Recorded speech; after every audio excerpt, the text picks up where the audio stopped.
বৃষ্টি নামছে, আকাশ কাঁদছে, জমিন হাসছে।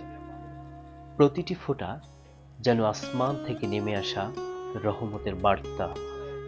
এই বৃষ্টি শুধু পানি নয়, এটা আল্লাহর পক্ষ থেকে এক নিয়ামত, এক করুণা।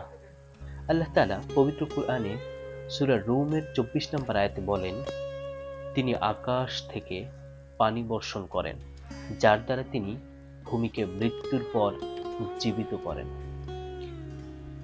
প্রিয় শ্রোতা, বৃষ্টি মানি শুধু ছাতা নিয়ে দৌড় নয়, বৃষ্টি মানি একটি সুযোগ, দোয়ার, ক্ষমার, নতুনভাবে শুরু করার সুযোগ। রাসূলুল্লাহ সাল্লাল্লাহু আলাইহি ওয়াসাল্লাম বলেছেন, বৃষ্টির সময় দোয়া কবুল হয়। তবে কি আমরা এই সুযোগ নেব না? চলুন আমরা হাত তুলি, চোখের কোণে জমে থাকা নিজের পাপের মেঘ ভেঙে ফেলি আর বলে উঠি, আল্লাহুম্মা সাইয়্যিবান নাফিআ। হে আল্লাহ, এই বৃষ্টিকে উপকারী করে দাও।